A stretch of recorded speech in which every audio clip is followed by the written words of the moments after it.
Hello everybody, welcome to, I think, the first ever Well video. We've got sick of everybody else's videos, so we're going to do our own.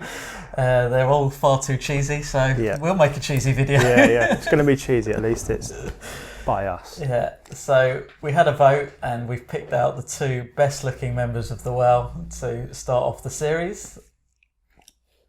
Yep. And here we are, me and Ed. Now, Ed, can you just clear it up for everybody? Because there may be a few souls out there who don't know, but you are Ed Mund. Edmund. I'm Mund, yeah. Definitely not an Edward. Definitely not. A lot of people assume that about me, but it's not true. Okay. How do you feel about people called Edward? I have nothing against them as individual people, but their name is inferior to mine. Absolutely, I like that confidence. Have you met many other Edmunds? I've met a couple, but never really took the time to get to know them. Okay, there's an online club there. It's just waiting to happen. Now, enough of this nonsense. Yeah. We're here to talk about our Genesis series. That's right. Ed, we are looking at Noah tonight. That's right, yeah. So tell us about Noah. By the time we get to Noah, we're told that the level of evil in the world is pretty extreme, to put it mildly. It says in chapter 6, verse 5, "The Lord saw how great the wickedness of the human race had become on the earth, and that every inclination of the thoughts of the human heart was only evil all the time." Mm-hmm. So, doesn't really put humans in a very good light there. So it's gone from the fall and it's just got darker, basically. Yeah, it seems that way. It kind of makes me think, could people be really that bad? But according to the Bible, every inclination of the thoughts of the human heart was only evil all the time. And it also says the earth was full of violence. So it's not good.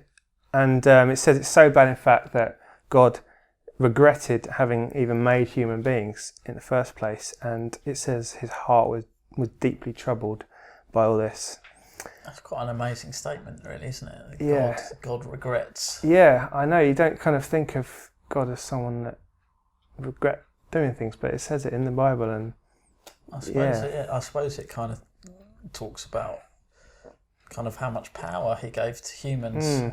You know, that free choice thing. We really could do things that would please him or displease him. Yeah, definitely. Amazing statement. Definitely, yeah. And it says, he was deeply troubled by this, and as a result, he said he was going to send a flood that would wipe out every creature that has the breath of life in it. Mm-hmm.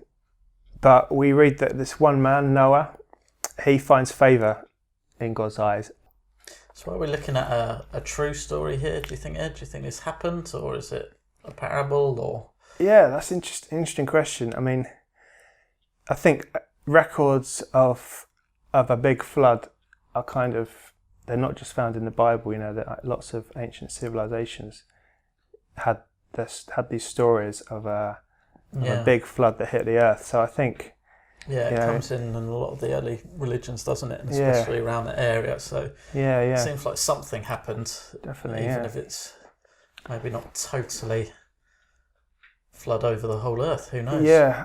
I mean, it's difficult to know for sure, isn't it? But it seems like there are quite a lot of sources that suggest there was a big flood that did have a big impact on the earth at that time. But Noah was told to build this boat. He was warned about it, and he built the boat. They all got on it, and the flood came, and Noah and his family and the animals on the boat were saved from the destruction of the flood. And then that brings us up to the passage we've just read in chapter 9. That's right, yeah. So eventually the flood waters recede, the dry land appears again, and they get off the ark. So what are some of the big things from chapter 9? What should we be looking at? What should we be picking out? I kind of think it naturally breaks into kind of two parts. And one of the things that really annoys me about Christian talks is when they always have to like come up with headings with the same letter. Okay. So what I've done is I've come up with 2 headings with the same letter, just because it just came to me. And I thought, why not? What letter you gone for, mate? I've gone for C. C. Okay. Yeah. So in the first half, we got the commission. Commission. Okay. It's a very Christian word, isn't it? It's a very Christian word. Yeah. What's the second and C then word? The other one's quite a Christian word as well. The covenant. Covenant and commission. Okay. Yeah. So tell us about commission. Commission. Yeah. So we looked at in the creation story how God created everything, and then He created humans and kind of gave them a special role, a special task to fulfill in the world. And the same thing kind of happens again here after the flood. So God is repeating quite a lot of what He said to Adam and Eve. Actually, he's saying it's almost like he's hit the reset button. You know, he's kind of, the flood's happened, and you've got Noah and his family, and they're kind of the only ones left. Take 2. Yeah, kind of. It seems that way. And He tells them to be fruitful and multiply, like I think He told Adam and Eve. Tells them to go and fill the earth, and He gives them authority over the rest of creation.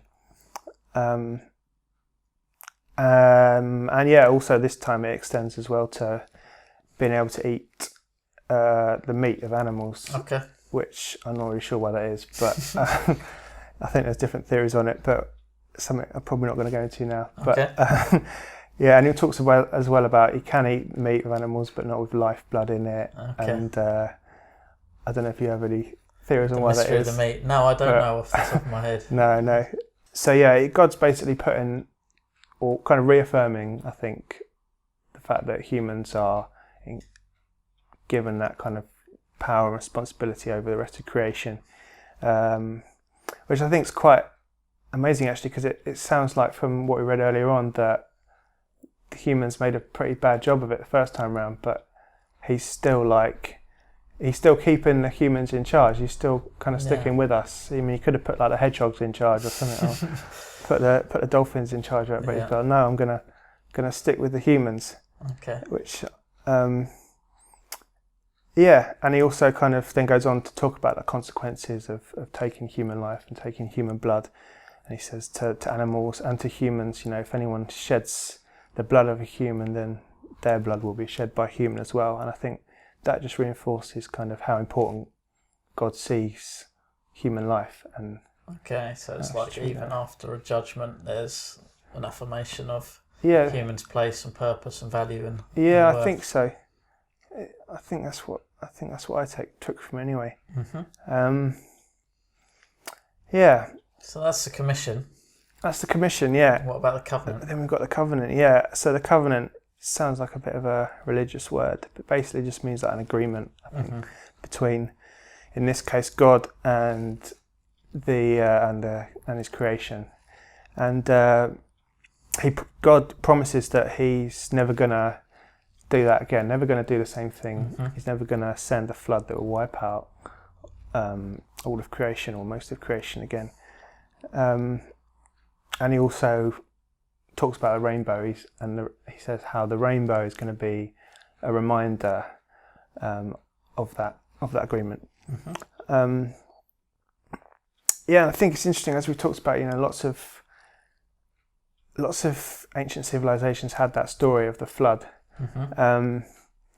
And you know, when bad stuff happens to us in life, whether it be a big natural disaster or a personal tragedy or whatever it might be, we often look for reasons for it. You know, we ask, why did that happen? You know, you think about the tsunami a few years ago. When you think about it, just any kind of personal problem that you might have, it's quite a natural human thing, I think, to just say, well, why has that happened? And I think a lot of those ancient civilizations just thought it was God's anger. You know, God was fed up with the world. He was fed up with the evil in the world, and He just got angry, and He just thought, right, I'm going to wipe it all out because I'm fed up.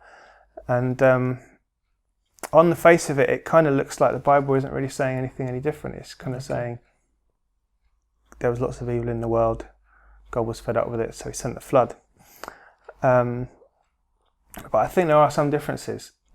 Actually, I couldn't really find anywhere that, it doesn't really seem to focus on God's anger in reaction to this, to all this evil. What we read is God's heart was deeply troubled, and when you think of if someone's deeply troubled, the first thing that comes to mind isn't necessarily that they're angry. I don't think anyway. I don't know what you think, but you kind of think sadness more. And It's more of a sadness and a worry. Yeah, and that's what we read about God's reaction to what was going on, and so I think that's a difference. We also see that even though God's completely wiped out most of humanity and most of creation, He still wants to have that relationship with humans. He's still talking to Noah. He wants to have that covenant with him, that agreement, that relationship with Noah and his descendants. And whereas I think a lot of the other kind of ancient civilizations, ancient stories of the flood, they're just like God got angry, God sent the flood, that was it. The biblical account of the flood, I think it differs in the way that there is that longing from God, even though he takes the human wickedness seriously and he has to deal with that and he has to send that judgment. He still wants that relationship with humanity, and in this case Noah and his family. And that wasn't because Noah and his family were perfect by any means. Even though it talks about Noah walking faithfully with God. One of the first things I think it says in this biblical account of the flood is, after they leave the boat, is God still says that like every inclination of the human heart is evil from childhood in verse 8:21. That's just after they come out of the boat, but he still says that the human heart is still evil. It's not because Noah's without sin. He's not perfect. It's not why God wanted to have a relationship with him.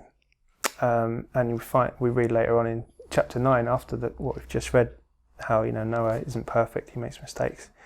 But even so, God wants to have that relationship. So there's a grace thing in this story already. Yeah, I think so. So there is that judgment, but there's also that mercy and that grace. Yeah. And I think that's what we see really, a God that he does want to be in a relationship with humans. He takes the wickedness of the human heart seriously. Yeah. He does judge in this story, but he also shows mercy, and I think that's kind of like a metaphor perhaps for the cross. Okay. How God and for not just the wickedness of those pre-flood people, but the kind of sin, the wickedness, the evil within all of us, and how God can't ignore it. Yeah. He's got to do something about it, but at the same time he wants a relationship with us, and through the cross, through what Jesus has done, we can be saved like Noah was from that judgment. So it's like you can see Jesus in this story. Yeah, Yeah, I think so. That's really cool. Thanks, Ed. Maybe just to finish off with any questions, really struck me last week when Nat said if he was God, he wouldn't have put the tree in the garden. Yeah. And I was like, yeah, totally. Yeah. Why did you put the tree in the garden? Yeah, exactly. And there's elements, I think, throughout the Genesis story of, I wouldn't have done it like that if I was God. And the Noah story, yeah, definitely. Yeah. How do we grapple with this? And yet this is a text that we've been given. This is a story. We can see certain things about judgment and mercy, the seriousness of evil, the character of God. Yeah. And yeah, for me, I think, coming back to the story as an adult, there's a harshness to it and a hardness to it. Yeah.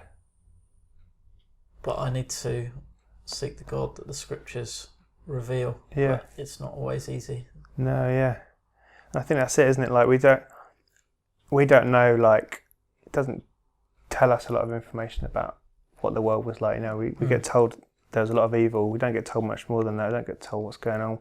We don't know what would have happened if God had dealt with it differently.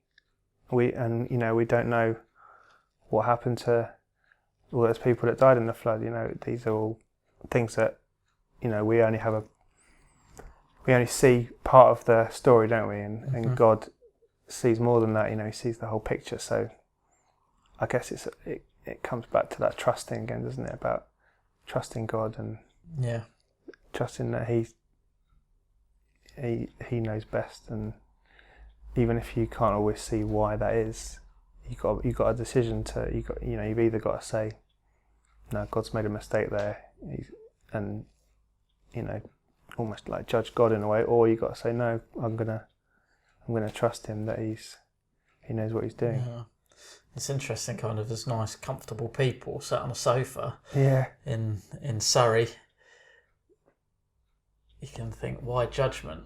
But people in other circumstances and different, like, wipe everyone out. Yeah, definitely. yeah. Why did Noah get spared? Yeah. So it's an interesting thing, history, as to where you read it from. Yeah. And just leave us with kind of one main thought. You've already said it, but what would be kind of the big thing that you take away? I think it would be the whole like, God wants a relationship with us thing. Like, you know, he does take what we do and what our hearts are like seriously, but he wants that relationship with us, and he wants to show us mercy, and you know, he's made that way through Jesus to be able to show us that mercy. So brilliant. Thanks so much, Ed. No worries. Over to you.